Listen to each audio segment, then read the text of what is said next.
You're like, wait, I want to eat now. Excuse me. Hold on, I'm getting like all the nuts out of my teeth. That's not the first time I've said that. That would be the worst. The other person's like, no, that shouldn't be happening. You're doing something very wrong.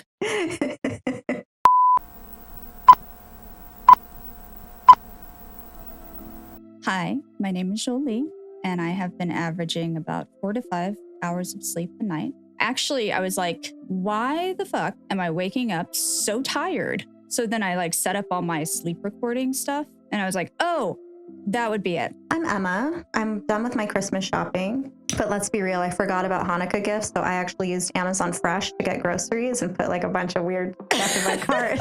These are our options. I need it within 2 hours. It's almost sundown.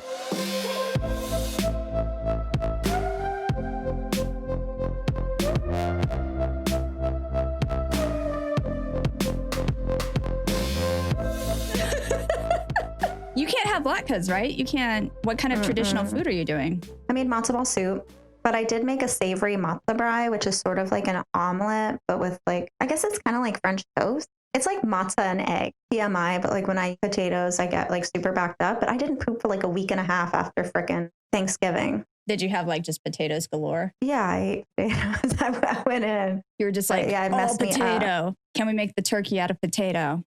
This is my day.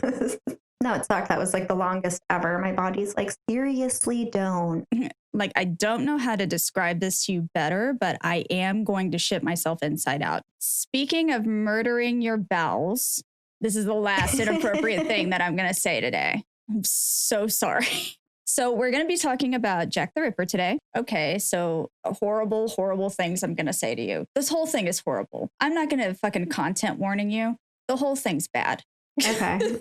I'm prepared. And like, you know, I do that thing where I like laugh when things are heavy. So I'm just going to be like, yeah, I'm just going to be like laughing the whole time and like trying not to die inside. Because if you think too much about it, you're empty, just empty. Before we talk about Jack the Ripper, where I will tell you absolutely nothing new, because this happened over 100 years ago. Before we talk about that, I kind of wanted to talk to you about why this particular murder is so famous. And part of it is just, well, people were starting to get more access to like written materials, and more people were literate than ever before at this time. This was a perfect time for people to start getting a lot of information about what was going on around the world. And a lot of newspapers were starting up and just talking about things that, you know, other people hadn't heard about before. And one of the things was how fucking awful it was in the 1880s in London. To put it nicely, London was struggling in a lot of ways. So there was a huge disparity in what you could get in London in like the late 1800s. On the one hand, you had like the really posh, like beautiful architecture. Everyone was dressed to the nines. You know, Queen Victoria was, I don't know, doing her anti-sex thing, and everybody was like just super chic. And on the other hand, there was a ton of immigration happening from pretty much everywhere. People weren't necessarily helping the immigrants, so they would kind of fall into one specific area in London, and they would try to build their life there to start off with. As always happens, whenever there's poverty, there's going to be a lot of crime and a lot of vice. And I keep thinking about Sweeney Todd. You know what? It's like that. I mean, it really is like the type of situation where you might come to the country hoping to do the best for your family, and then you realize how impossible it's going to be to do that in a way that fits with your particular moral background. And I'm not saying that as like a judgment at all. I think people do what they have to do. And I don't judge people for stealing. I definitely don't judge people for sex work. But in this particular time, you were either doing the right thing and living a moral life, or you were these people, right? And if you were poor, you were probably these people. Essentially, at the time, everybody was hearing about how shitty London was. They were like, oh my God, you know, 50% of children are not going to survive till 5. Wow. That's how fucking bad it was. Poverty, you know, everything was just nasty.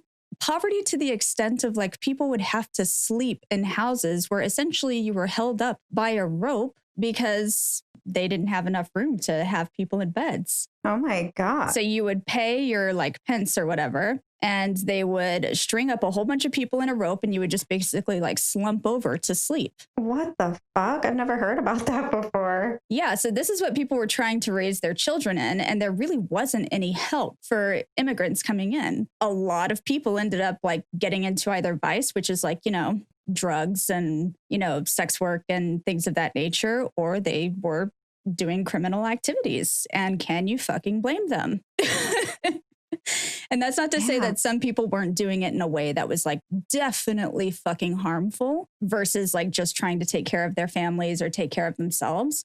Yeah. But this is kind of what was happening. And all of the world was getting access to how shitty London was, or how shitty this. Yeah, because of just access to written materials. By the late 1800s, around 900,000 people were living in London's East End, which is where Whitechapel is. 250,000 of its inhabitants were actually in Whitechapel. Whitechapel is not that big. Not a tiny area, but it's definitely not enough to house that many people. So it was just like cramped. It was dirty. People were, trying their best to live and work and survive, but it just wasn't possible for most people. Sad. So Whitechapel's mazes of roads, alleyways, and courtyards were only lit by single gas lamps. So most of the time, these areas were fucking dark. They were cramped. There were a lot of like bars. There were a lot of like sex workers trying to get money. Honestly, in those kinds of conditions, there were a lot of people who were suffering from drug addiction and alcohol addiction, because what the fuck else do you do with yourself when your life is that miserable? Not because you're a sex worker, but because everything sucks. Yeah, sleeping on a rope. I need to look up pictures of that. I can't stop thinking about it. Essentially, you have a place that's cramped, that has a lot of crime, that has a lot of vice work, and that has no light. And you also have a group of people who have been essentially trained to distrust police and any sort of law enforcement, because they don't fucking care. They don't care if something happens to you, because you are foreigners who are coming in and ruining everything. That is like the common thing here. People think that anyone coming in from outside is bringing all of this here, instead of thinking, oh no, there's a whole lot of wealth and none of it's being passed to us. And it actually doesn't matter that these people are coming in, because it was already going to be like this. Right. Yeah. So you have a whole bunch of people blaming their circumstance on foreigners, and on a lot of the foreigners happen to be Jewish people fleeing from Paris. That's kind of like the background of everything that you have here, is that people were hearing all about it all over the world. So there were already a lot of reporters traveling to London to report on how shitty London was. And basically you had a whole bunch of immigrants, specifically immigrants who were already thought of as like lesser than because of religious beliefs. That's kind of the background. The other background is that, of course, Queen Victoria was famously anti like sex.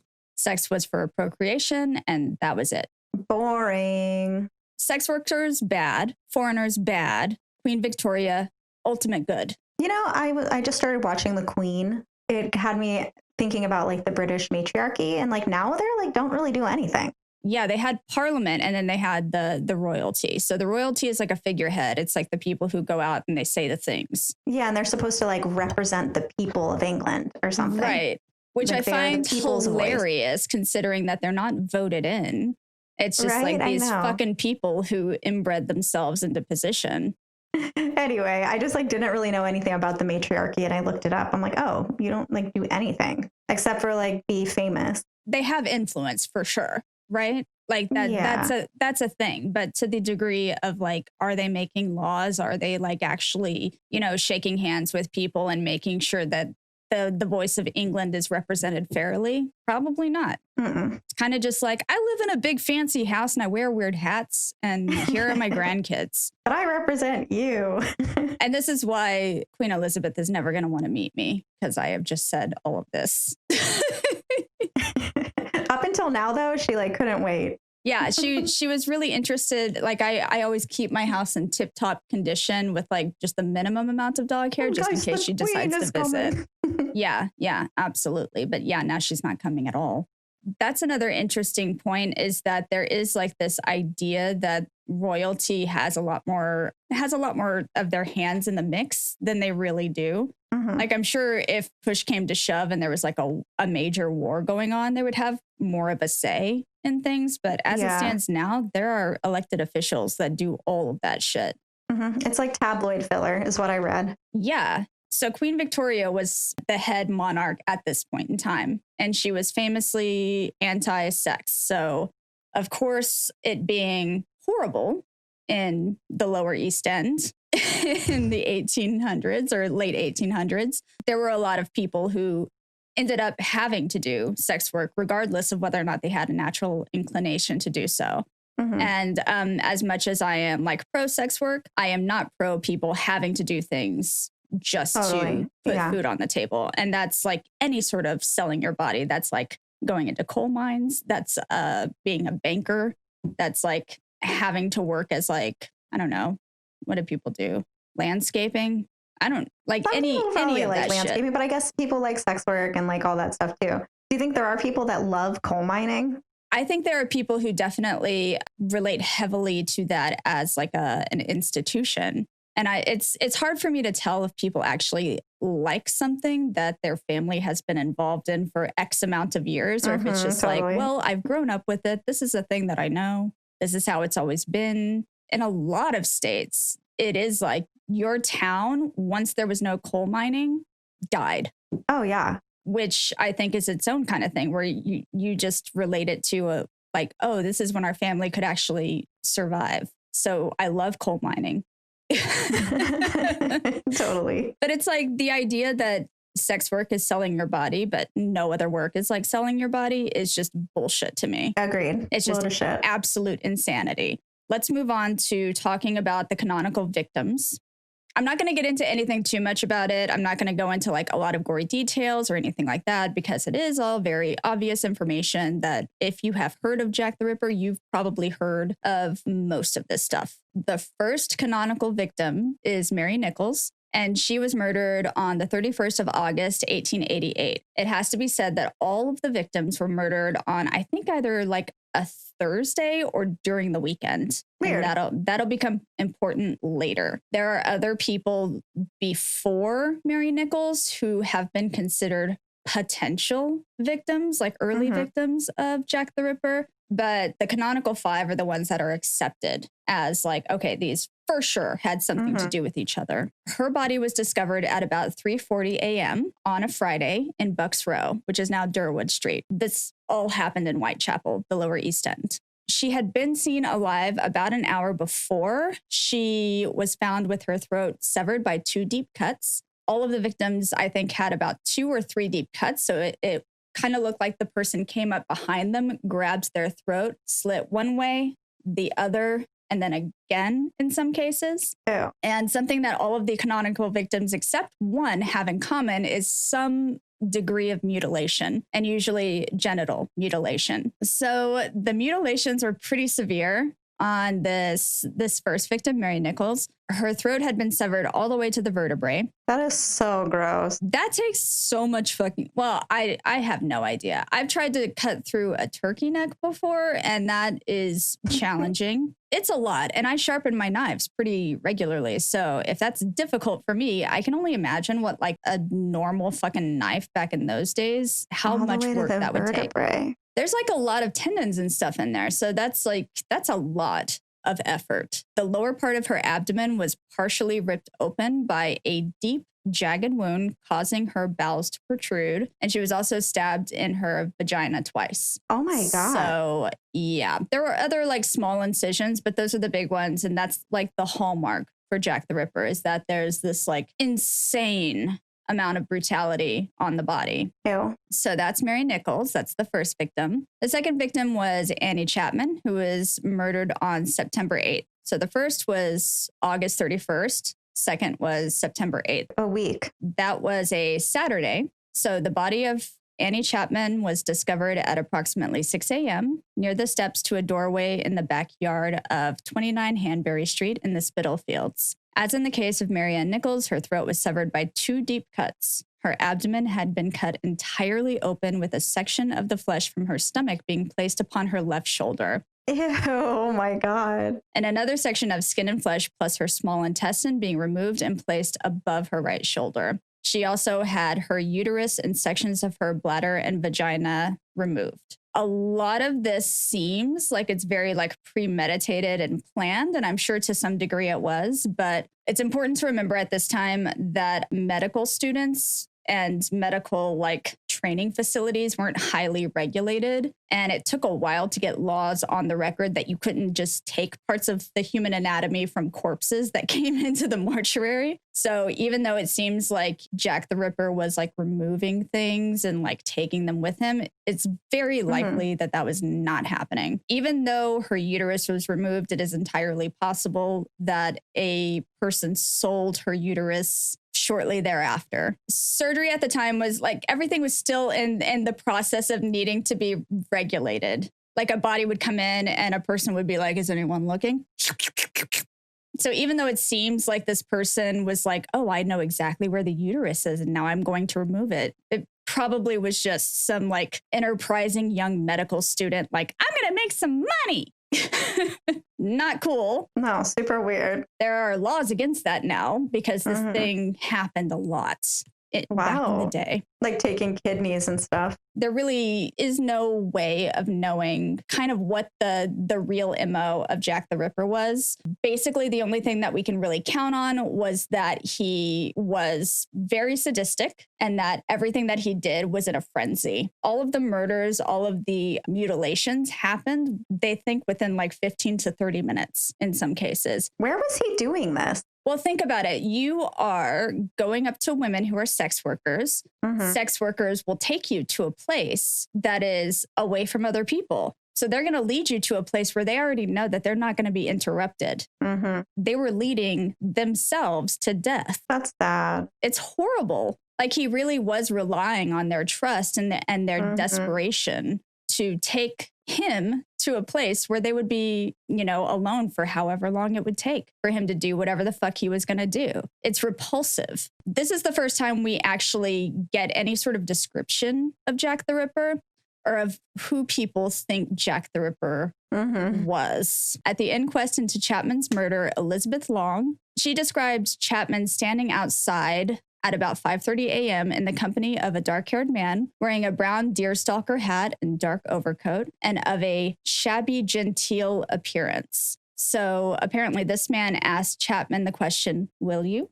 To which Chapman had replied, "Yes." I don't know what shabby genteel means. I think that probably means like he wasn't like dirty. Maybe his clothes just weren't like in fashion. He wasn't wearing like the best of everything, but he didn't look like he was like some crazy dude. He looked like a dude.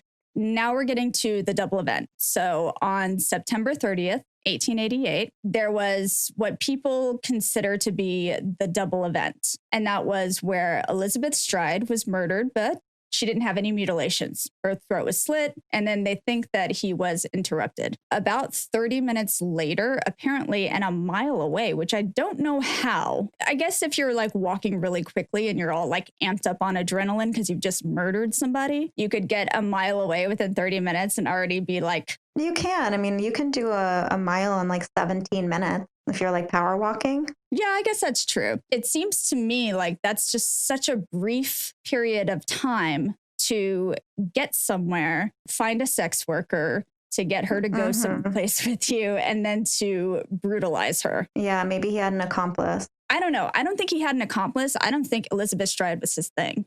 Like, I think it's attributed to him because it happened on the same night. But I think that she was likely just a sex worker who was taken advantage of. And that happened a lot in Whitechapel.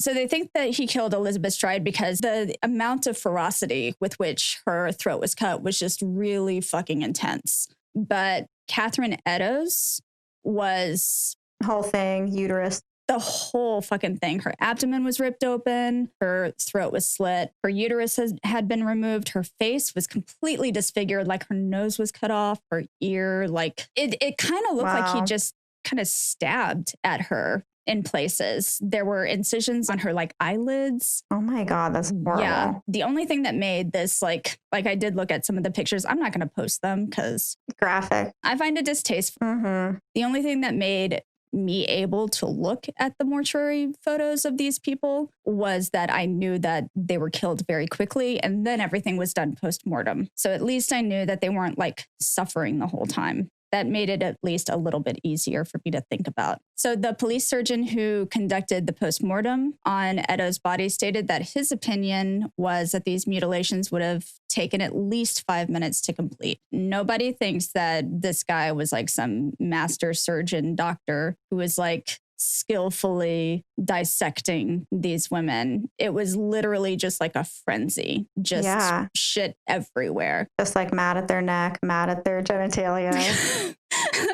I like the concept of just being mad at somebody's neck, just like, oh, I'm just gonna fucking do it. It was kind of like a kid like destroying something. Like when you build a sandcastle and you see kids just like, "Mah!" Right. It's that kind of ferocity, and it makes that much sense. It's just it's not like it's coming from a place of like real thought and planning. It's like the planning was all in getting the lady, and after that, it's like, whoa.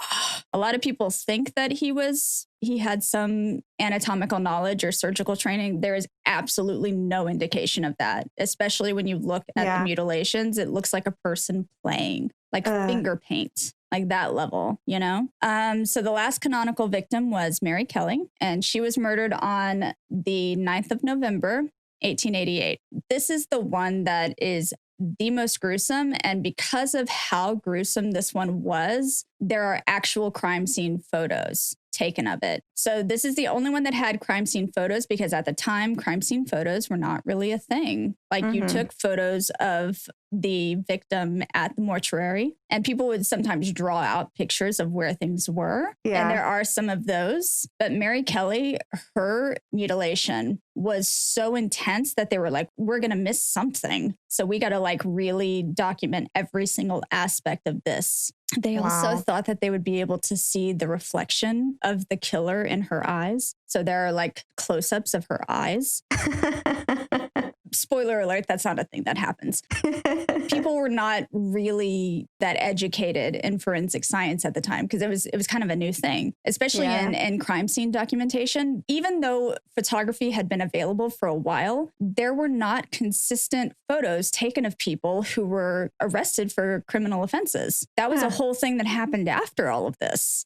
So there was no like real documentation of like what people looked like when they were booked at all. It was just kind of like, yeah, he looks like a dude with a mustache. That's so crazy. Person shaves their mustache and it's just like, well, that's a whole different person. It's like a Clark Kent situation. You're right. That's not him. Mary Kelly was the most extensive, and that is because this man now had privacy. She had a room at 13 Miller's Court in the Spitalfields, and at 10:45 a.m., on Friday, November 9th, 1888, she was found. Her face had been, it wasn't even a face anymore. Like her eyes were still there, but essentially you can't tell who she is. Her throat was severed down to the spine. Her abdomen was entirely opened. Her thigh was like flayed. It's like he just took this time to just really play with everything. They say things like, you know, he placed her right breast under her head, but it's like, was he doing that or was he just like moving her around and shit was just kind of everywhere? Because that's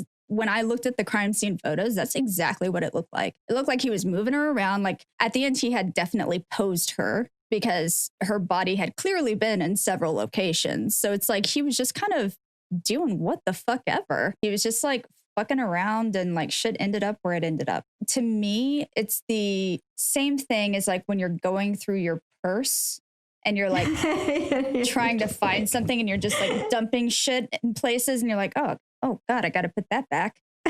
You know, like it kind of ends up everywhere, but it's not because you chose to put it there. Like it was some statement, but more like, oh, well, now I'm sitting on my lipstick. That's like a much more tidy version. Less nightmare inducing. A purse version. Like filled with body parts. You're like, no. We've all been there. Okay. Haven't we all worked on the black market? It was only like 3 guys. Okay. They probably all survived. Probably. Everything was all over the place and the heart was missing from the crime scene. It is entirely possible that he did actually take that, but it's kind of easy to find where the heart is. Not like that challenging. And if you have enough time, I'm sure you could get to it. So it is entirely possible that, again, a medical student took it, but it's also entirely possible that he was just like, well, keeping this one. Yeah, and like ate it or something. Yeah, or even just like held it. Just like, wee, it's mine now. Gross.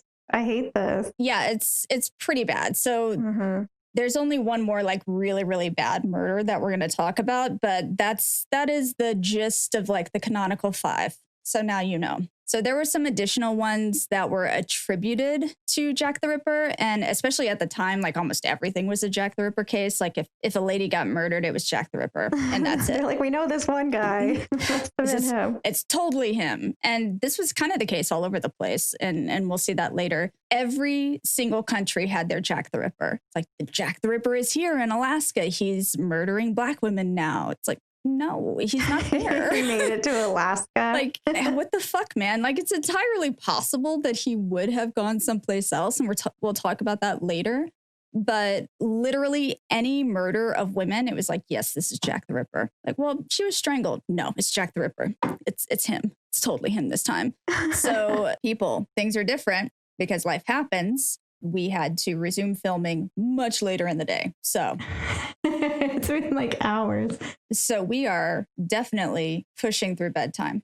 Dude, I made cookies in this sweatshirt and I was like, oh shit, I need to put on an apron because I'm going to like have to wear it. Yeah, I started like rubbing at my face. I'm like, oh.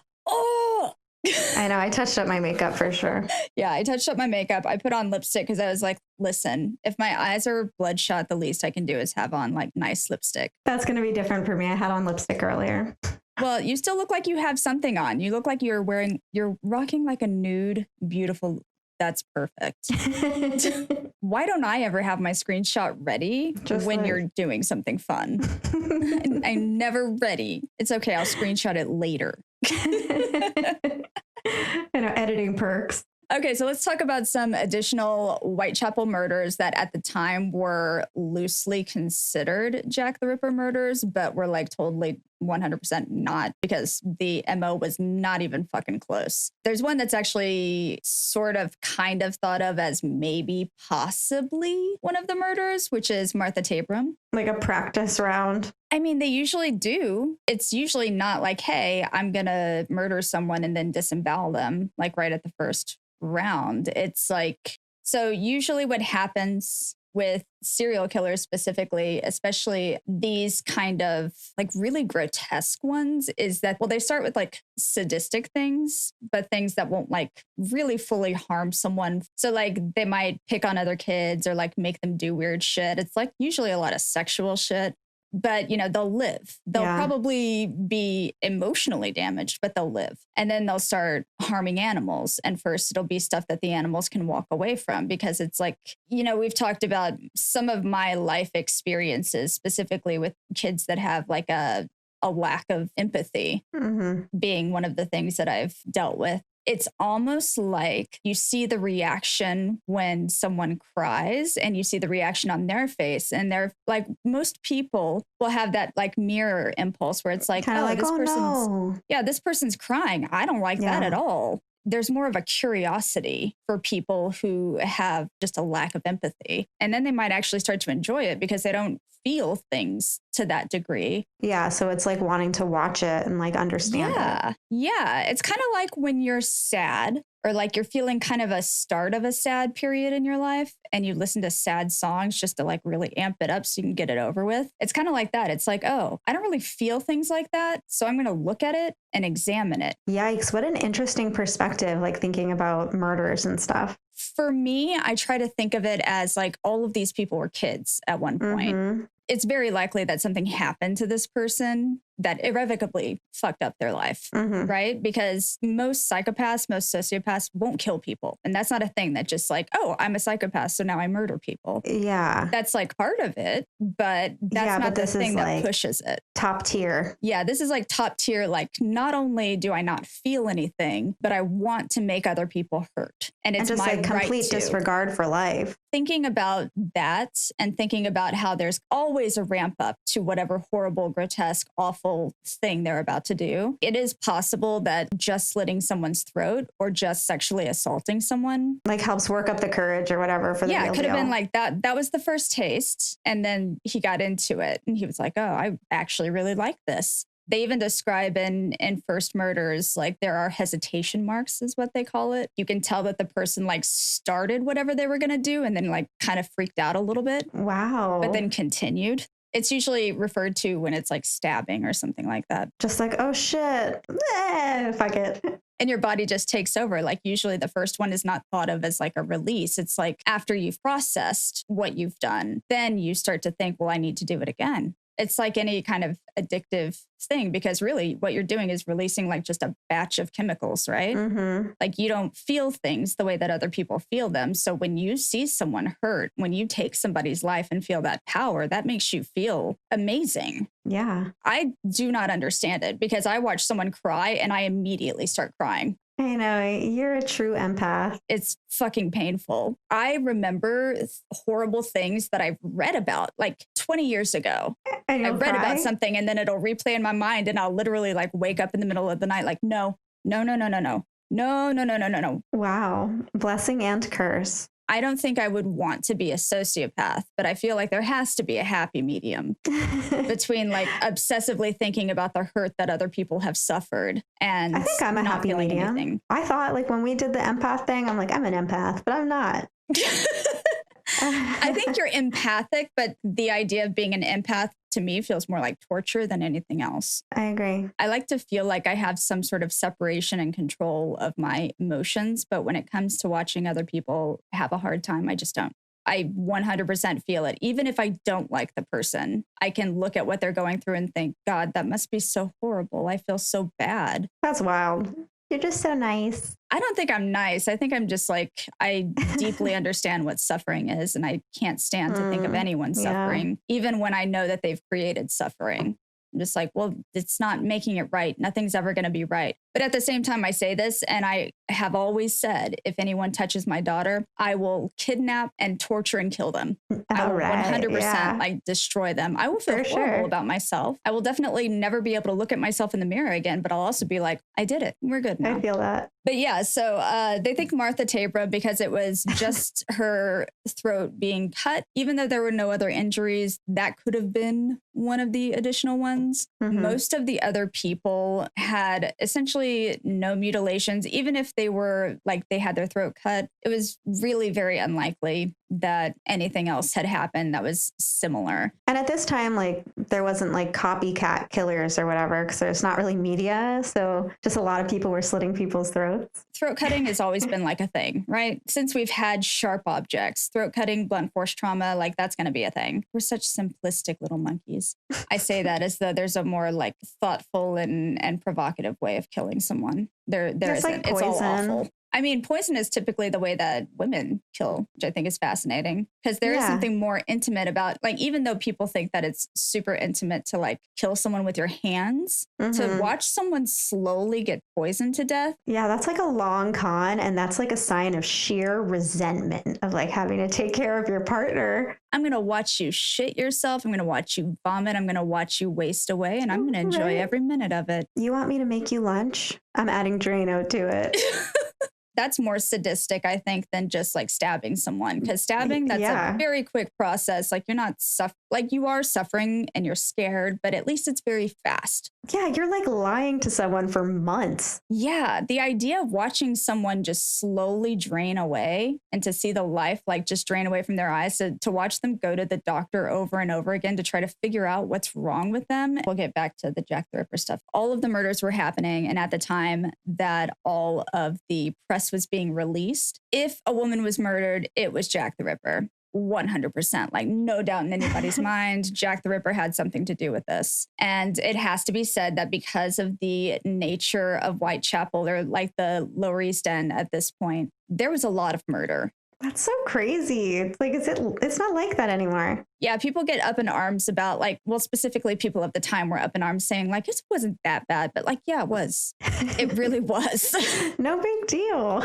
So let's talk about the modus operandi and kind of what we're looking at when it comes to determining if any other murders were Jack the Ripper. There was a little bit of strangulation, but it seemed more to get the person under control before slitting their throat. I would consider that like not the main thing. I wouldn't consider strangulation because like that is very intimate and it does take a very long time. I wouldn't consider that to be the main thing. It was like a good grip or something. Yeah, it was like a good grip, like turn her around so that he could do his thing and then get down to business. And the real business was just the extensive mutilation. So like the cutting off of things, slitting the abdomen open, the removal of things. And there really wasn't ever anything entirely removed except for like the things that were clearly kind of done by medical students. Yeah, the heart, right? And stomach or heart and... Multiple uteri were taken, but they were taken in the manner of like a surgeon, which at the time,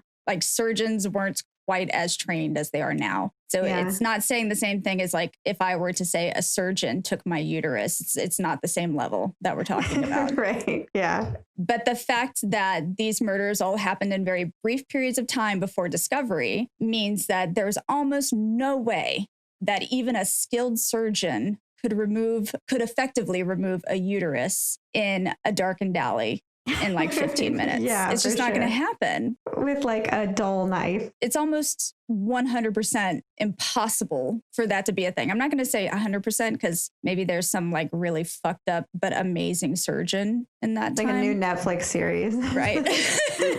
But yeah, it's very unlikely that he was actually fully responsible for removal of organs. So we can't really count on removal of organs being a thing, but we can count on evisceration and just kind of the decorating of the body parts around the person. Oh. And the posing. I would say that that's a big thing too. I think they determined in Mary Kelly's case that her heart was removed before she had even been taken to the morgue. He took that heart then, right? Yeah, I think he probably took the heart, but also the heart's obvious. You're not going to miss the heart, okay? Yeah. If you're doing that much dissecting, you're probably going to find the heart and be able to get it out. Like it's surrounded by the pericardium. If you rip open the pericardium, you can cut the heart out. Having as little experience as I do with dissection of smaller scale animals, it's not difficult to locate and remove a heart. It just isn't. That being the only thing that I couldn't find reference to like the possibility of it being taken by a medical student, I think that that's well within the bounds. Or like the kidney. I think the kidney was removed from one of them. But again, that could have been a medical student. And also the kidneys are not difficult to find, especially if you're like lifting up the fucking intestines. It's just, yeah, people are super dedicated to the idea that he had anatomical knowledge and that even doctors at the time were like, probably not. There's almost two sides. It's like the frenzied mutilation and then the skillful removal of the uterus. Yeah. Those two things do not make sense together. Maybe he had like trained expertise and he like went into a rage and cut everything and then was like, okay, now I'm going to utilize my skills. Oh shit, rent's due. One thing to note is that the fourth victim, Catherine Eddowes, shows only 14 minutes elapsed from the time the police did their last sweep of the square before she was found to when she was actually found. So 14 minutes, even doctors at the time were like, I'm good at what I do and I need more time than 14 minutes. Yeah. And that's 14 minutes to take her there, to do everything else he was going to do, and then also to remove the uterus. Like that's pushing it in like complete darkness. Let's talk about anti-vice Victorian values and how that directly contributed to these murders that were just so awful to like all of the officials. Like most things, it came from a white man just wanting to do the right thing. Frederick Charrington was the recipient of a long legacy of brewery owners, and he was a very rich man. He saw a woman with her children going into a pub to retrieve her husband to try to get him to help her with money so that she could feed the kids. You know, typical Lower East End shit.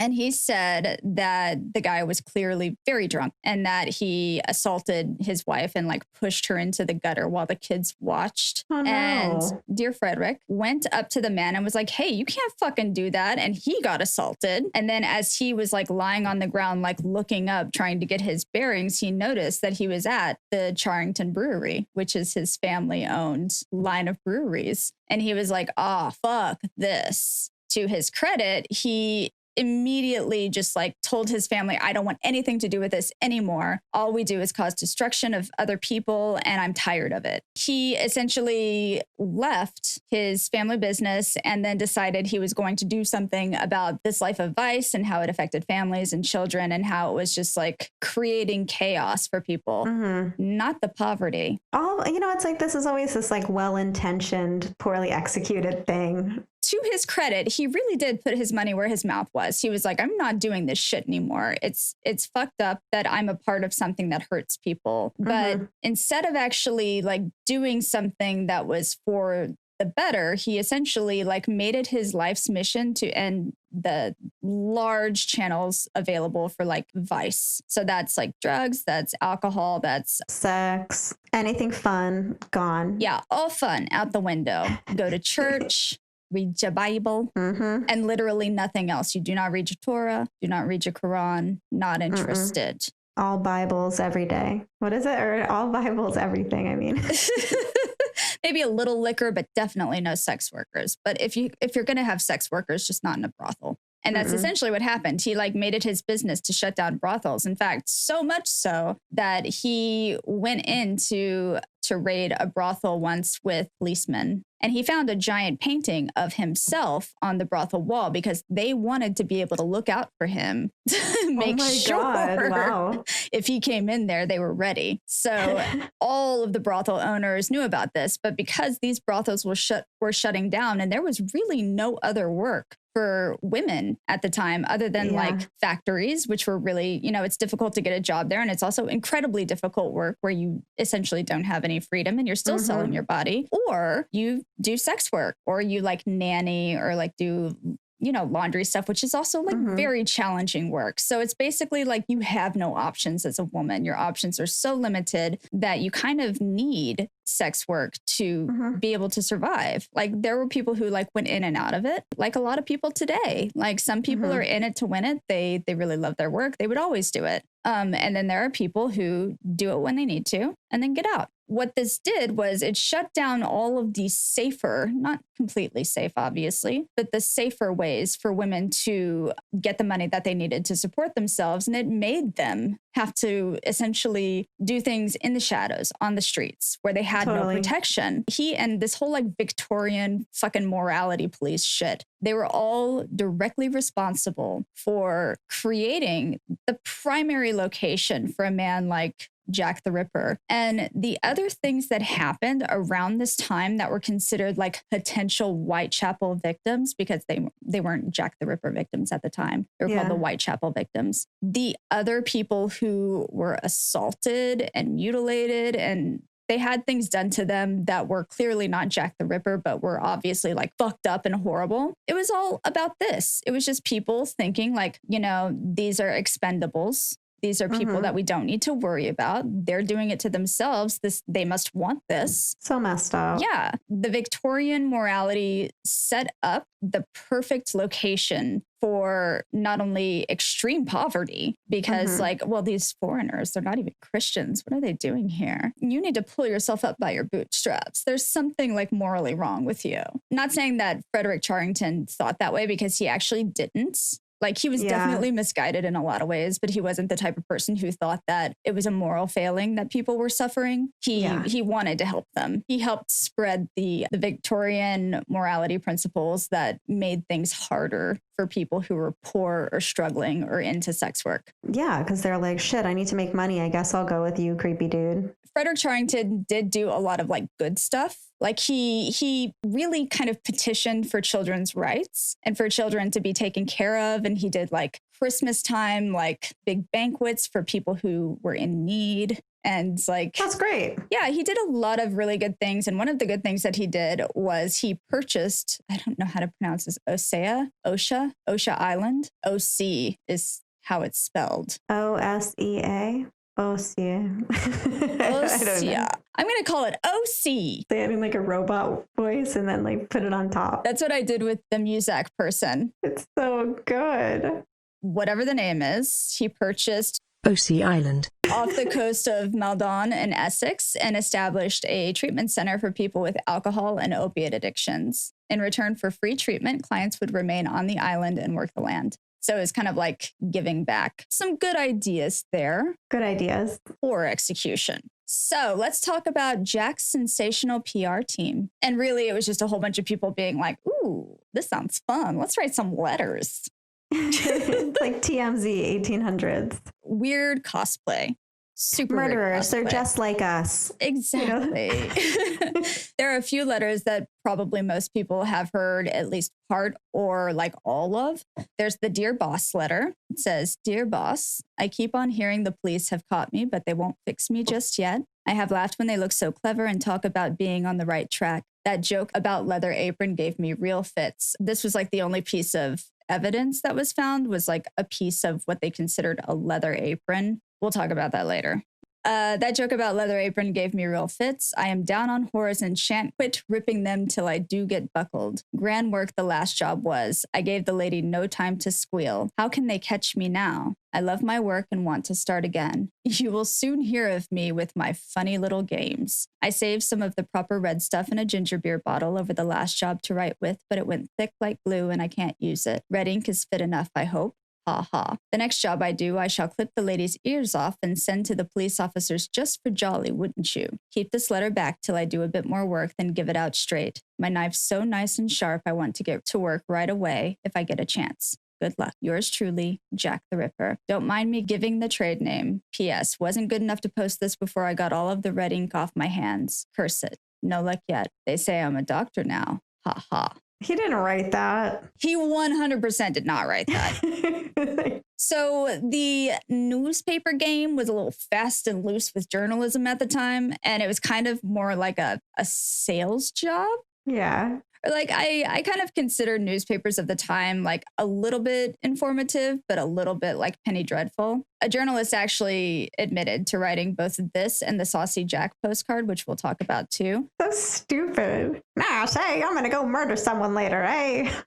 Like old timey talk. Even though people admitted to doing this, they said, no, we like 100% wrote that to sell newspapers. They admitted to doing it and people still will say, but he said, like, I'll clip the lady's ears. Catherine Eddowes, the one who was found in the gutter, but with her like face kind of mutilated. Yeah. She happened to have part of her ear missing, but it was like a previous injury. A previous injury left her ear She missing? had her ear ripped with her earring and it had healed. And Okay. even if like there was an incidental cut, like he cut her face up, man. Shit happens, It you wasn't know? about the ears. Yeah, dude. he probably didn't clip the ear to prove that it was really him. This is the first Jack the Ripper letter. It was written by a journalist named Fred Best, and he wrote this one and the Saucy Jackie, which is my favorite. This one was a postcard that was mailed directly to the same newspaper. Just that like real communicative spirit of Jack the Ripper. Totally. You know? He just really wanted to chat. It said, I was not codding dear old boss when I gave you the tip. You'll hear about Saucy Jackie's work tomorrow. Double event this time. Number one squealed a bit. Couldn't finish straight off. Had not time to get the ears off for police. Thanks for keeping the last letter back till I got to work again. Jack the Ripper. Again, Fred Best said, yeah, I did that. I'm sorry. Whoopsies. People think because he referenced the double event before anyone could have possibly known about it, even though this man was in the news agency who probably like had people informing him on things. People are like this is a real letter. The only one that hasn't been confirmed to be 100% a hoax. And that doesn't mean that it's not a hoax. It just means that nobody admitted to writing this shit. Was the From Hell letter. So the From Hell letter was a letter sent alongside half a preserved human kidney to the chairman of the Whitechapel Vigilance Committee, and his name was George Lusk. So it's referred to as either the Lusk letter or the From Hell letter. He received it because he started the committee kind of as a response to how little the police officers were able to do. And it was essentially just a whole bunch of like dudes being like, we're going to catch him. Like, we're going to like form a neighborhood watch and we're going to catch this bastard. We got this. To be fair, at the time, the police were like, yeah, man, fuck it. Do what you can. Right. We need all the help we can get. There is no such thing as forensic science. What's a photograph? Please help us. You know, they weren't like, yeah, we'll give you all of our information. We're going to work alongside you. But they weren't saying like, no, we're doing our job. Stay away from this, you know? They were kind of open to people helping because they had no fucking clue what to do for a lot of reasons, and we'll talk about that later. This From Hell letter, I don't think has been found. At some point it went missing because, you know, people like to steal shit. The kidney was also not found. Someone did look at it at the time and said that it kind of looked like the kidney of an adult human. They said possibly female. I don't know how a kidney looks either male or female, but whatever, we're going to let that go. But he said that it was probably a person who had Bright's disease, which is a common disease for alcoholics, apparently. But again, cheers. I love it. But yeah, again, they didn't keep any of that. And even George Lusk was like, it's probably some stupid medical student just like trying to fuck with us. He probably was right. The From Hell letter was different from and mind you, there were like thousands of letters that were from Jack the Ripper. So, but these are like the best of. These are like the best ones. The ones that had the most media attention or had the most possibility. They say this now, none of this shit has been saved. None of it. So there's no way to know if any of them were like just weird enough, but like neutral so that you could look at it and be like, oh, that's for sure the murderer, because he just says things like, I really enjoy cupcakes and also ladies look like cupcakes. And that's why I cut them open to see if I can find the center with the cream I'm filling. hungry. XOXO Jack the Ripper. Cupcake Jack.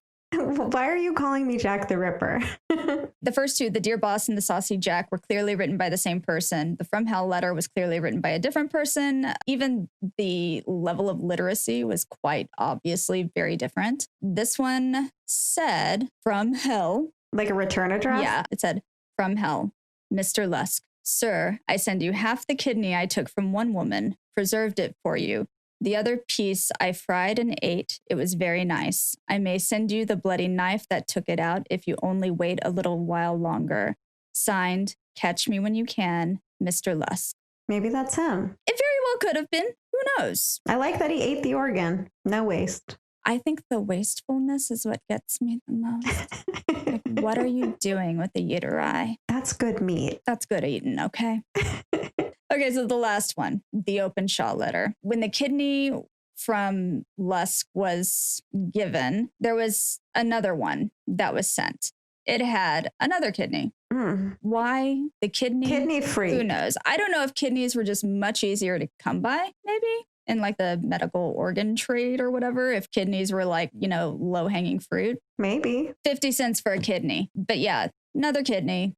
Another day, another kidney. This one was sent to a doctor, a pathological curator. And this one said, old boss, you was right. It was the left kidney I was going to operate again close to your hospital. Just as I was going to draw my knife along her bloomin' throat, them cusses of coppers spoilt the game. But I guess I will be on the job soon and will send you another bit of innards. Jack the Ripper. Ew, that could be him. The postscript was, oh, have you seen the devil with his microscope and scapula looking at a kidney with a slide cocked up? I don't even know what that fucking means. Me neither. I'm like, oh, okay. These letters haven't been... I mean, that could be him. He's all like, blimey. The spelling is what really gets me. Really? Because it makes me want to say like drawer instead of drawer. Yeah, because it's spelled D-R-O-R. Drawer. which makes me laugh. But then I have to remember, like, oh, he's talking about murdering a woman. Right. George Bernard Shaw was actually kind of a new writer at the time. This was before he was famous. And he wrote like a series of scathing letters to the Star and was like furious about how all of this was being handled. So he said, "Will you allow me to make a comment on the success of the Whitechapel murderer in calling attention for a moment to the social question? Less than a year ago, the West End press, headed by the St. James Gazette, the Times, and the Saturday Review, were literally clamoring for the blood of the people, hounding on Sir Charles Warren to thrash and muzzle the scum who dared to complain that they were starving, heaping insult and reckless calumny on those who interceded for the victims, applauding to the skies the open class bias of those magistrates and judges who zealously did their very worst in the criminal proceedings which followed, behaving, in short, as the proprietary class always does behave when the workers throw it into a frenzy of terror by venturing to show their teeth. Quite lost on these journals and their patrons were indignant remonstrances, argument, speeches, and sacrifices, appeal to history, philosophy, biology, economics, and statistics, references to the report of inspectors, registrar generals, city missionaries, parliamentary commissions, and newspapers, collections of evidence by the five senses at every turn, and house-to-house investigations into the condition of the unemployed, all unanswered and unanswerable, and all pointing the same way." So he's basically saying, like, when people were like, "Hey, we're real hungry, you're treating us like shit," you just wanted to go into their house and be like, "But you're drinking a lot. Mm-hmm. Maybe if you didn't drink so much. Maybe Yeah. if you went to church more often." We still have these issues today. Yeah, but then people got very concerned once the murders started happening. Like, oh, well, oh, these poor people. It's like, no, you're not actually concerned about them. Mm-hmm. You just want to look like you're doing something about it. He said, "Private enterprise has succeeded where socialism failed. Whilst we conventional social democrats were wasting our time on education, agitation, and organization, some independent genius has taken the matter in hand and by simply murdering and disemboweling 4 women, converted the proprietary press to an inept sort of communism. The moral is a pretty one, and the insurrectionists, the dynamitards, the invincibles, and the extreme left of the anarchist party will not be slow to draw it. Humanity, political science, economics, and religion, they will say, are all rot. And one argument that touches your lady and gentleman is the knife." What was that word? Something tards? Dynamitards. Dynamitards. I don't even know what he means by that. But Me like, neither. I don't know what a lot of that means. Real fucking bad. I had to take that clip out of my hair. I was like feeling so bad. It's after 9, okay? I'm ready to take my pants off. I've been ready to take my pants off for hours. We don't really need to have pants on, honestly. I actually have both like my pajama shorts and pants on because that is how I do. I leave my pajamas on and I put stuff over it. And then I take the stuff that I put over it off and I'm like, I'm ready for bed. I did it. I got dressed. Like, well, part of getting dressed is taking off the thing that you wore before, but whatever. The worldwide fascination with the Jack the Ripper case is not just because it was this horrifying thing and it was just so awful, because to be frank, this is not like the worst series of murders ever. It's like the usual. This is like the bare minimum that you need to say, wow, this is a really gnarly serial killer at this point, you know? But there are definitely serial killers where you can look at them and be like, wow, you're so much worse than Jack the Ripper. Why are you not a thing? There's another one, Ed Gein. He was nasty, but he was mainly like a grave robber. He didn't really murder a whole bunch of people. Like, it's not cool to murder anyone, guys. And I'm gonna listen. I don't care who I offend. I'm gonna go on record. I don't think it's cool to murder people. Okay. Yeah. Same Z's. He didn't murder like a whole bunch of people, but he was mainly like a grave robber and he was like nasty. So I feel like just the nasty aspect of it is what really gets to people. And it's less about like how horrific it is, but more like, ew. Yeah. You were eating out of like a bowl made of a skull. Ew. Don't handicraft with human bones. What's wrong with you? I think the Jack the Ripper thing was just like, it was nasty. He wasn't the first serial killer. He wasn't the worst, but the Elementary Education Act of 1880 made school attendance compulsory regardless of class. And that was the big thing. By 1888, all working class families had children who had some level of education. dope. Compulsory education is dope. And then tax reforms in the 1850s kind of opened up the ability for inexpensive newspapers to really widely circulate their apparently fake letters. So like lots of people can read. The newspapers are like, read this shit. Exactly. But the problem with this was that because all of this was kind of happening for the first time in at least English history, can't speak for any other country, the way that we see journalism now, which is like there are almost two aspects of journalism, right? There's like the monitored and researched, like prime journalism versus like sensational journalism. Yeah. So we see a little bit less sensationalistic and speculative journalism than they used to have. So there wasn't really like a, hey, there are lots of journalists, so we should probably have like some rules around this shit because it's getting weird. This is kind of when that became a necessity. But also like there really weren't as many rules for police officers talking to journalists. Like it was all like new territory. The kind of cultural norms that we see around like police kind of keeping certain aspects of investigations a secret. No, it wasn't like that.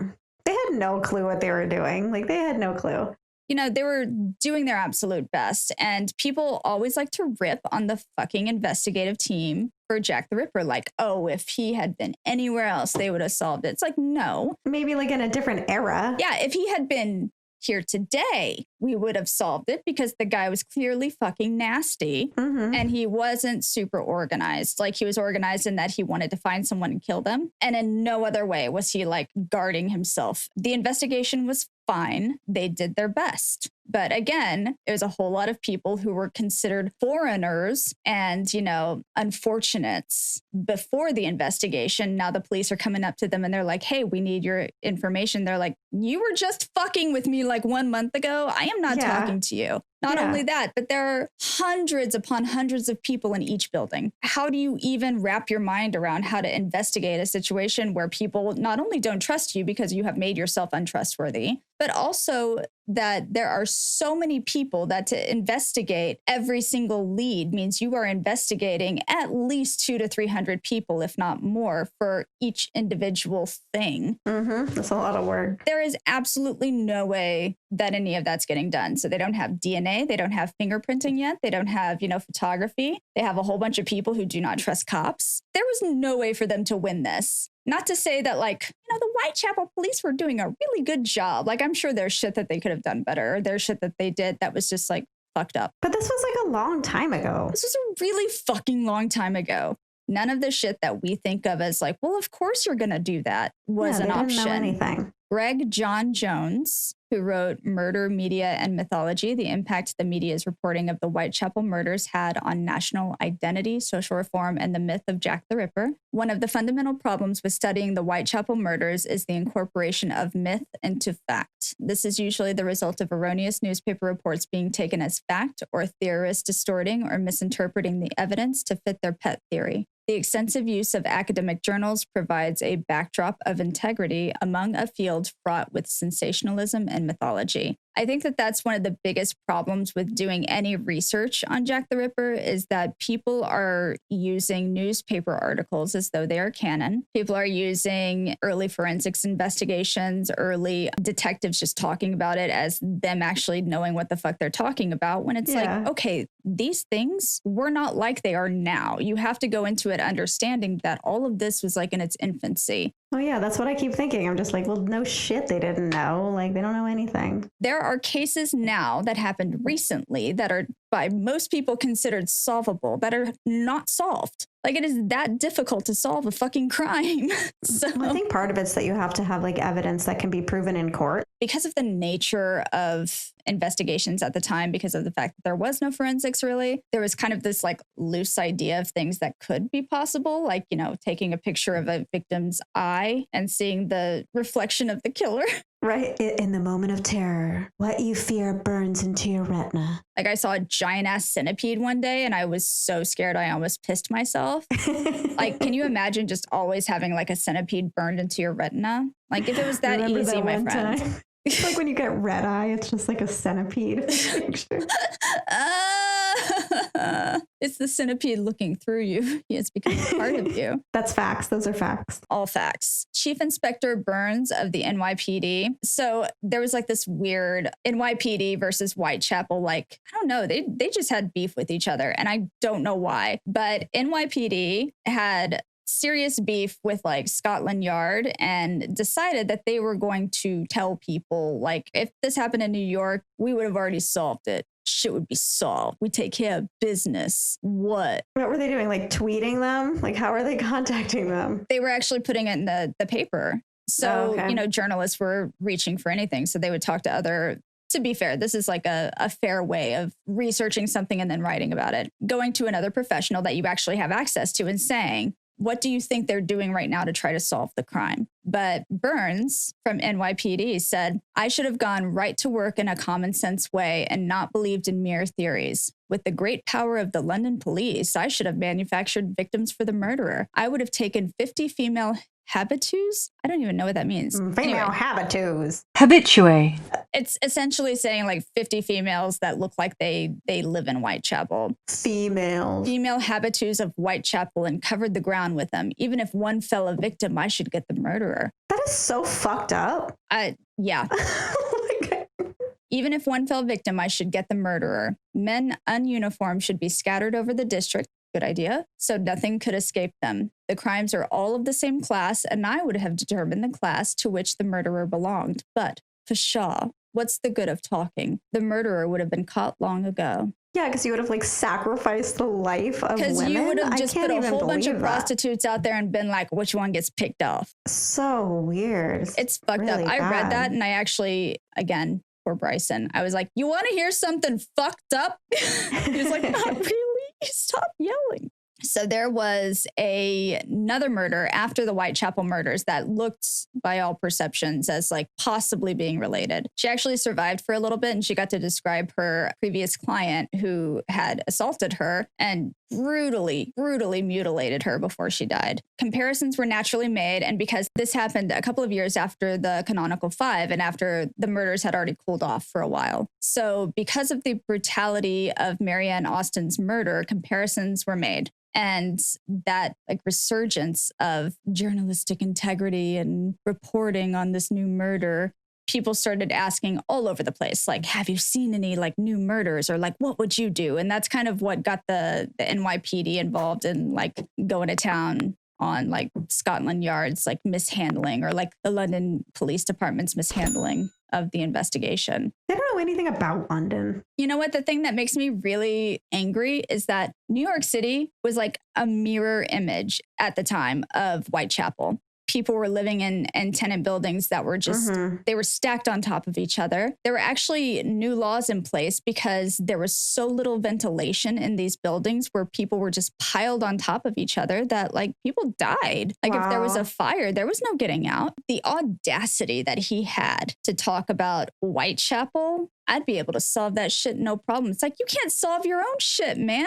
Whatever. You know, the earliest evidence of photographic documentation was of prison inmates in 1843. 1888 was when forensic science itself was kind of starting to get established. So the year that all this shit happened, forensic scientists were starting to be like, hey, we should like probably codify some of this stuff that we're doing so that other people can use it. The earliest people were actually taking crime scene photos in the way that we think of them now, which is to have kind of the bird's eye view like over the scene, and then to have the detail shots and the establishing shots. All of that was in the 1890s. And then not until like the early 1900s was everything like really solidified. And the photographer / detective person who kind of, you know, made everything like, hey, when you take a mug shot, you do this angle, you do this angle. This is the lighting. This is like all the details that you need to write down in handwriting. You need to actually look at the body and make sure you know like all of the tattoos and scars. Criminology 101. Exactly. So this guy, Alphonse Bertillon, he kind of codified all that. And he was the first person to take crime scene photos where he did like the bird's eye view on like a really tall ladder over the scene so that you could see exactly the way the body fell. Before that, it was just like pictures in a morgue. things might be drawn, but they might not even be drawn. Most of the time, like there was absolutely nothing besides like, you know, people just doing like what I consider gumshoe work. We talked a little bit about how there was a lot of immigration at the time. A lot of those people happened to be of Jewish descent, and they were leaving France. I have to be honest, I don't entirely understand why it was specifically France at the time that they were leaving. I don't know either. You said that earlier, and I was like, right, yes. I feel like I've probably read about it, but like all things that are deeply upsetting to me, I probably was like, nope. Yeah, I'm sure it's still like Holocaust shit. Yeah, it's the same old, same old. Unfortunately, nothing changed here because a lot of the people were Jewish, and because people were like, they're taking our jobs. You know, a lot of people were like, well, it's clearly like a Jewish man doing this. Of course, duh. So there was a lot of like really shitty graffiti on walls. And you've probably heard about the graffiti that was found kind of nearby a crime scene of one of the Jack the Ripper murders. But it said the Jews are the men who won't be blamed for nothing, which is basically like they're not going to take accountability for anything. But people thought that this was like a Jack the Ripper graffiti, even though it was clearly just like some shit bags being shit bags. And it was probably there for a long time before that. People really got into the xenophobia and nationalism of, well, some foreigners coming in and killing our women, our good white women. The usual racist crap. Yeah, just the usual. A lot of the suspects happened to be either immigrants or like some of them were like North African. There were a lot of Polish people. To be fair, at the time in that area, lots of immigrants. So, of course, there are going to be like more immigrants in that area, more potential suspects who happen to be immigrants. That all makes sense. There was kind of a subtext of like even the police department of like looking out more for people who didn't belong. So a few of the people who were most liked by the police, Severin Klazowski, George Chapman, not related to Annie Chapman. So he was actually a person of interest because he had murdered by poison, I think 4 of his either mistresses or wives. So I think a couple of wives, a couple of mistresses. He essentially just poisoned them. Not the same thing. Real bad dude. Super bad dude. Different kind of bad dude, though. Yeah, but different kind of bad dude. Definitely a fucking misogynist. Definitely real bad guy. Probably not the killer, right? Not a throat slitter. He was executed for the last murder that he committed. Another guy was Aaron Kosminski. This was Detective Aberline, which is one of the main detectives in the Jack the Ripper cases. One of his favorites. Aaron Kosminski was a Polish and Jewish barber and hairdresser. And he was one of the favorites of Aberline, I believe. I think they liked him for it because they supposedly found a copy of his memoirs, which basically admitted as much that he was Jack the Ripper. But I think they also found that he had paranoid schizophrenia. He's like, I'm that guy. But I want to say that his supposed evidence, his like memoirs or whatever, were found to be like fake. Just like a bunch of shit. So I think this guy was actually Leather Apron. And we talked about how like they found the leather apron. So people called him Leather Apron because he was a real bad dude and he was a barber and he wore a leather apron. Like Sweeney Todd. Yeah, he's like a Sweeney Todd type, except he's just an asshole. No singing. Light singing. So he was violent. However, his violent outbursts tended to be like, he wasn't going to be able to hide any of that shit. He threatened his sister with a knife. Or no, he threatened someone's sister with a knife. That's like, is that worse or better? I don't know. I don't think he murdered anyone. I think he was just a dick. Another favorite of the investigators at the time was Montague John Druitt. There's basically no evidence to implicate him. It's another like, this guy's a fucking weirdo. So probably killed a whole bunch of ladies. He must have done it. The one thing that is interesting about him is that his family actually thought that he did it. And weird. I feel like you have to be doing something real bad for your family to be like, oh, he's murdering people. Right. For sure. He was considered sexually insane, I think were the exact words. they don't know if he committed suicide. He was found dead in the, what is it, Thames?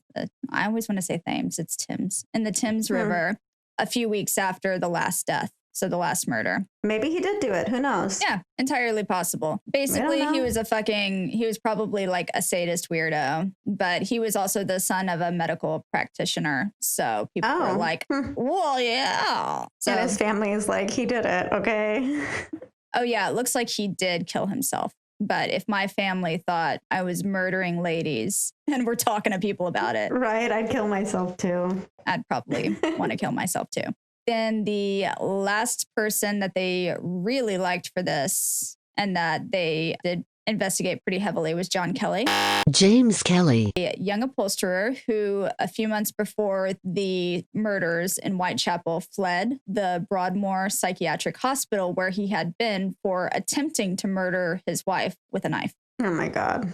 And his wife actually ended up dying of that. She didn't die immediately, but she did die. So he was in London. He admitted to being in London around the time of the murders. And then he said that he actually traveled for a while. But yeah, he had extreme anger issues. He had extreme jealousy. He had actually accused his wife before he ended up killing her of having an affair, of being a sex worker. And he accused her of giving him an STD, even though he was clearly seeing sex workers.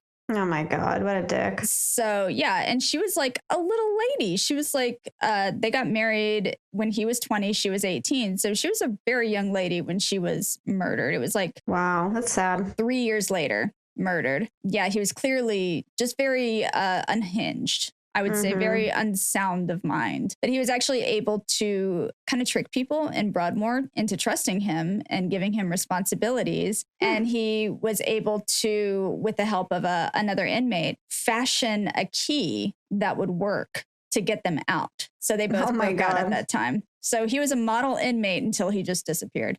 So there have been a million, like, I know who Jack the Ripper is and I'm going to find evidence. There was a NYPD, like, cold case detective who was like, yeah, I'm going to figure it out because, like, I'm a dude. When, like, recently? Yeah, pretty recently. So oh my God. I want to say it was on, like, the Discovery Channel or something. It was silly. I believe it. He expresses John Kelly did express a hatred of prostitutes. He acknowledged that he was in London during the time of the murders and that he left after.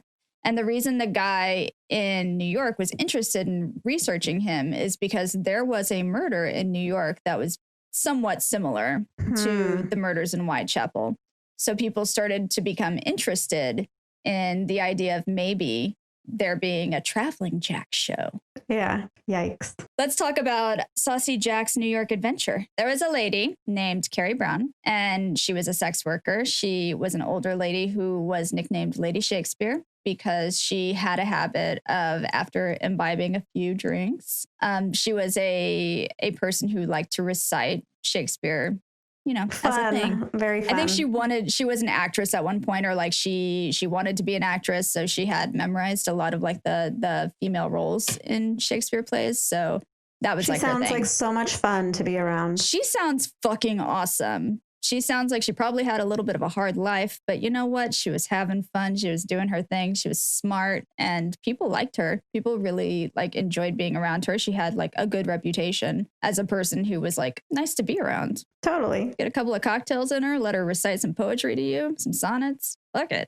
In 20th Century Magazine, the May 1891 edition, there was a quote. A little more than a month ago, a homicide was committed in New York, the incidents of which were so like those attending the London homicides that the unknown perpetrator of the deed was also called Jack the Ripper. So that the name of Jack the Ripper stands for a person who kills a woman or women and afterward mutilates the body or bodies.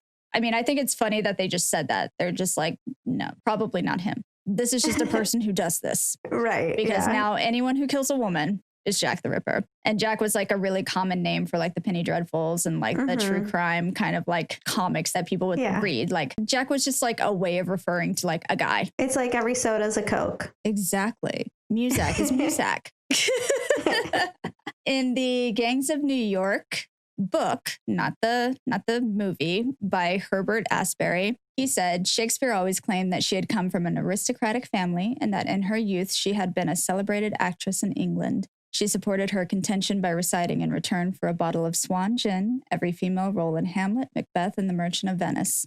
She sounds cool as shit, to be honest with you. Carrie was found in a hotel called the East River Hotel in Manhattan on April 24th, 1891. So that's like a full 2 years after the first 5 murders. But this is in the U.S. now? This is in New York City. And it's in like the dicey end. So it says the woman had been strangled to death, then had followed the mutilation, which connected the crime with Jack the Ripper's handicraft. Beginning near the end of the spine, the murderer had cut deep frontward to a point on the lower part of the abdomen and back again to where he started. What he had cut away had disappeared. He must have taken it with him. Disemboweling had followed this awful surgery. I don't think it looks like Jack the Ripper at all. But at this point, it can be a copycat because there's been all the coverage in the news. Exactly. It could just be someone being like, ooh, that sounds like fun. Let me try that too. Mm-hmm. DIY. Yuck. I mean, she was like deeply mutilated. It did not, to me, look the same, but one of the things that they thought looked the same was just the fact that she was mutilated at all, which to me is not the same thing, but also that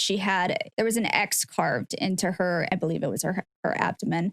There was X's carved in like some of the other Whitechapel victims, but I feel like that was incidental. I don't think that that was like a Hallmark card. You know what I'm saying? I don't feel like that was like a sign your name here. Oh, I don't know how to write. Yeah, they took that as being like oh, hell yeah. What they ended up doing was pinning it essentially on a guy who people called Frenchie. There were actually 2 Frenchies. There's Frenchie 1 and Frenchie 2, both North African men. The one that they pinned it on was so very clearly innocent that he ended up being released from prison after a few years. Oh, wow. Essentially, the NYPD said, oh, wow, we really fucked up and we're going to fully announce it. We're so sorry. Wow. But, they fucked his life. He was in prison for 11 years for a crime that he did not commit. And they actually framed him for it. They said that there was a trail of blood from her room to his room in the hotel. And people stepped up and were like, no. Wow. That was not a thing. I worked there. I looked at everything. There were no trails of blood. What the fuck are you talking about? Oh, my God. But there was another Frenchie, and his name was Arby Le Bruckman. And he was actually one of the suspects in the Whitechapel murders. It wasn't worth bringing him in for either of them because there just wasn't enough evidence for either of them. But if he murdered Carrie Brown, Lady Shakespeare, then it's very possible that he was also the Jack the Ripper killer. Right? He's Jack the Ripper. Yeah, 100%. I solved it. Case closed. He traveled a lot. He was a cattle slaughterer on ocean liners. Well, look at that. He's used to like slaughtering things. He's used to slaughtering things. And also there's the travel aspect. And like I said, there were Jack the Ripper cases fucking everywhere. However, there is a theory that Jack was a seaman. Everybody has heard of the English monarchy and the Freemasons thing, I assume. Like if you've heard of any of these conspiracy theories. But Stephen Knight wrote Jack the Ripper, The Final Solution. He wrote this book in 1976 based on what he considered hard evidence from a man who claimed to be the love child of Prince Albert Victor and Annie Elizabeth Crook, who was a sex worker who was like loosely kind of related to the sex workers who were murdered. And the theory was that Prince Albert really loved the ladies and he fell in love with this Annie Elizabeth Crook and had a love child with her. And the monarchy was like, fuck no. We got to murder all these broads. We can't just be like, no, that's not his child. What are you talking about? There's no DNA. There's no like, you are the father. However, they need to murder everybody just to be safe. And the Freemasons kind of come into it because apparently the Freemasons wanted to make sure that the royalty and the Parliament class was preserved. And they couldn't do that if Prince Albert was sticking his dick in whoever, having secret marriages and secret babies. But this guy claimed, I know exactly what happened. Mary Kelly didn't really die. She was my nanny. She actually ended up being in a different room. So she ended up just absconding with me. And I lived with this other guy who we'll talk about, who was also one of the theories. But yeah, none of that's true. Then we talked about Jack being probably a seaman, or like maybe working on boats, because the murders happened on the weekends. Like that's generally when boats would dock and dudes would get off of the boat and get to stretch their legs for a little bit. So that to me makes the most sense. But at the same time, there really is no evidence that these kinds of murders, or that murders with exactly the same modus operandi, happened other places. There are definitely like gruesome murders everywhere you go. However, there's no evidence that Jack the Ripper continued doing his shit past those 5. Then there's Jill the Ripper. One of the people of the time had actually suggested that, you know, a woman who was working as a midwife could be covered in blood, walking around,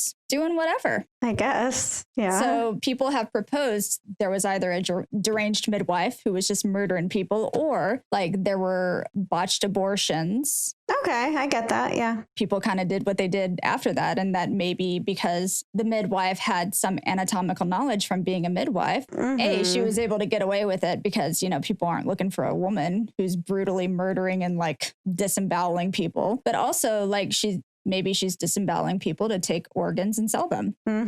Yeah. I feel like it's more likely than Prince Albert and a secret baby. Then there's the Dr. Jekyll and Mr. Hyde thing. At the time of the murders, Dr. Jekyll and Mr. Hyde had just been written, and it was a new play in London. And there was a famous actor at the time, Richard Mansfield, and he was so convincing that people were like, he's Jack the Ripper. Oh, wow. He did it. To be fair, the performance dates lined up with the murders. Oh my gosh, that's crazy. He was an American actor who came to London to perform these, I believe. So because he was such a good actor, that's like the same thing as people being like, this person was an asshole on this show, so they're an asshole. Right, yeah. People are just so simple. This is my favorite. This one is the idea that Walter Sickert, who is a famous painter, he was Jack the Ripper, and that he actually admitted it by doing paintings, essentially, and by like writing notes. He was super obsessed with Jack the Ripper. Everybody was. I don't know. He's like one of those weird guys who'd be like, yeah, it's going to be real funny if we like sign into this hotel under Jack. Oh my God. Instead of our actual name. He's just like a weird guy. He became obsessed with the case after, you know, he had been out of the city for a while, and he came back and he rented a room from a woman who thought that she had previously rented the room to a man who probably was Jack the Ripper because he was fucking weird. And he just kind of left one day. So he made a painting called Jack the Ripper's Bedroom, and it looks creepy as shit. Looks real creepy. He kind of disguised the look of the room that he rented and just kind of like made an ambiance. It was like, yeah, this is the room, and it's kind of cool if like I was in the room that he was in at some point. And then he also made another painting, and I can't remember exactly what it was called. It was a reference to one of the murders. And in it, there's a man kind of standing over a woman who's lying prone and naked on the bed. And you can't really tell what is going on. But he liked to paint people who would be considered like lower class or unfortunates. So he was really like a man of the people, very engaging, like very charismatic, but he definitely like preferred to be around real people to being around like rich people, even though he was definitely like able to pass in rich society or whatever. He made this painting, and I think originally the title was "So What Should We Do for the Rent Money?" which is like super cheeky and like silly. And then he named it something to the effect of like Jack and whoever. I don't remember what the name of it was, but it was definitely like a reference to one of the murders. Yeah. He was actually specifically really researched into by this lady named Patricia Cornwell, who writes true crime novels.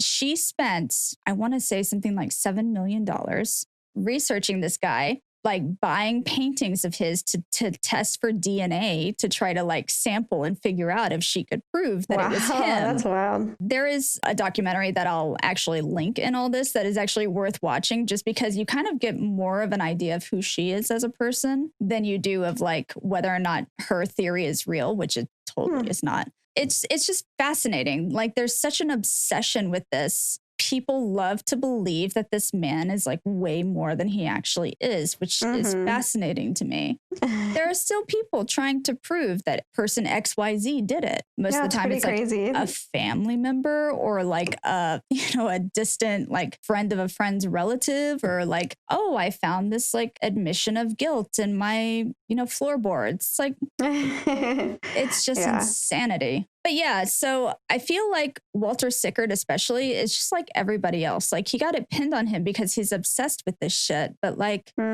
everybody is. Even I look at it and I'm like, could we actually figure it out? You are Jack the Ripper. Aren't we all a little Jack the Ripper? I mean, but really, it's like, it's this man who's larger than life, and our media built him up because like at the time it was, wow, we got all these papers. How are we going to sell them? But yeah, he's not the most intense murderer I've ever researched. Well, he made a big mark. I love nerding out like nobody's business. Like I will research something until I'm just like, I can't do anything with this. I have to stop. But like there are entire web pages of just like so much research. I don't even know where to begin. It's a lot of dedication. So much dedication to something that's almost certainly unsolvable. People love a mystery. People love the chase. What kind of kills me about this, though, is that people aren't really looking at the people who were affected by this. Like there were actual like women killed, and people are more interested in figuring out who the possible asshole was. I want to know more about Lady Shakespeare. I couldn't find a whole lot on her. It was literally just like she got drunk and quoted Shakespeare. Like I only care about the people, and you don't get to hear anything about them. Why are we so fucking obsessed with monsters? I thought that this would be an interesting kind of look at how there really were Jack the Rippers everywhere at all times. Yeah, and there still are. Very interesting. And there still are. There will always be Jack the Rippers, and we will never know who he is. 100%. We will always talk about this fucking dude, and barring some miracle in forensic discovery, we will never know who he is. Yeah. Forever mystery. I am just now realizing that this is coming out on the holidays. So one thing I noticed is you're like, this is all this information that everybody just knows about Jack the Ripper. And I'm like, this is all new new to me. I mean, like I know like who he is or like of him, but not like the details of his murders. I think it's more interesting to talk about like the Victorian culture of the time and like what actually led to all of this, and like how in its infancy forensic science was. Well, I loved it. Thank you for sharing. Did you love it though? I did. It was informative. I think you can love something or it can be informative. Sometimes it's both, but I think this was probably just informative. Do you know what you're going to talk about next time? Well, I wanted to research those girls, the radium girls. Yeah. But I've also been looking into manufactured bands. So I love it. The radium girls are definitely super sad, but I also know that the manufactured bands are super sad. So. Right, like it's sad, but also like a little more fun too. Yeah. It's a little bit less face melty. Yes. A little more like, hey, just don't be a person, be a product. Exactly. I mean, they're both like be a product in a way, but one of them has a lot more teeth at the end of it. Can't wait to see what you come out with. Something cool. We're going to listen to the Backstreet Boys. That's it. And like 90 minutes of Backstreet Boys. You have been listening to I Read a Thing. You can find us wherever you stream podcasts. And if you are feeling generous this holiday season, I would suggest that you use that generosity to give us a good rating on Apple Podcasts and potentially write something also. Like, these girls really talk a lot. You can find us also at ireadathing.com, where you can also find show notes when we actually post them. Holy shit, we need to do that. We're gonna do it, I promise. The holidays are hard, guys. You can find us at I Read a Thing Podcast on Instagram. We also have a YouTube channel. You guys, if you want to see the faces that make the sounds, that's where the faces live on YouTube. I mean, you can also find those videos on Facebook, but we need YouTube followers because we love you. Thank you. It's the holidays. Generosity is a virtue. That's it for us today. So we will be back in the new year, January 8th, with all new content. Stream it. Until then, Listen. just listen to all our old episodes. You can put them on mute and just let them play. We will give out 1 free puppy as supplies last to every person who rates us on Apple Podcasts and listens to our podcast. Supplies are incredibly limited, so act now. All right, guys. We'll see you next time. Mwah. Goodbye.